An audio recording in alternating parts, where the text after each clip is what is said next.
2.1-এর 3 নম্বর অনুশীলনীর ক নিয়ে হাজির হয়েছি। তো একটু খেয়াল করবেন, এখানে কয়ের মধ্যে বলেছে যে বি ডিফারেন্স সি এর মান নির্ণয় করতে বলছে। এখানে মাথায় রাখতে হবে এই যে চিহ্নটা, এটাকে বলা হয় ডিফারেন্স চিহ্ন। এই চিহ্নটাকে বলা হয় ডিফারেন্স চিহ্ন। ডিফারেন্স চিহ্নর কাজ হলো দুইটি সেটের মধ্যে যেগুলো মিলে যাবে সেগুলোকে বাদ দিতে হবে। মানে প্রথম সেটের সঙ্গে দ্বিতীয় সেটের উপাদান মিলে গেলে সেটাকে বাদ দিতে হবে। লাইক আমরা দেখি এখানে অঙ্কটা করে আমরা বোঝার ট্রাই করি যে অতএব এখানে বি ডিফারেন্স সি সমান, এখানে বি রয়েছে, তাহলে আমরা কি বি উপাদানগুলো নিব। যেমন এখানে বি এর উপাদান রয়েছে 1 to a, এই যে 1 to a ব্র্যাকেট ক্লোজ। এখানে কি রয়েছে ডিফারেন্স চিহ্ন, ডিফারেন্স।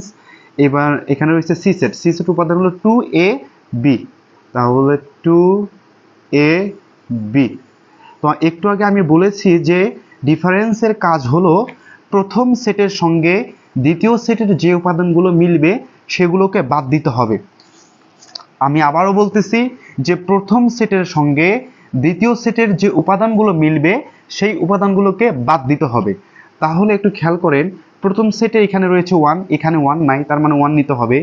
এরপর 2, এখানে দ্বিতীয় সেটের 2 রয়েছে, তাহলে এই 2 কে আমাদের বাদ দিতে হবে। আপনারা এখানে চিহ্ন দিবেন না, আমি বোঝানোর ক্ষেত্রে এখানে ক্লোজ চিহ্ন দিচ্ছি।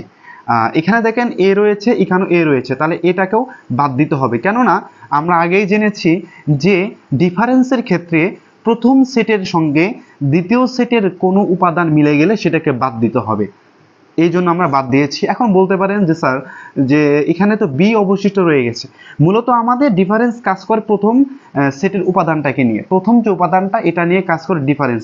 তো শেষে যদি 100টা উপাদানও থেকে যায় সেগুলোকে নেওয়া যাবে না, শুধুমাত্র প্রথম সেটের সঙ্গে দ্বিতীয় সেটের যে উপাদানটা মিলবে সেটাকে শুধু বাদ দিতে হবে। এতটুকুই আমাদের কাজ, আর এটাই হলো আমাদের এই অঙ্কের অ্যান্সার।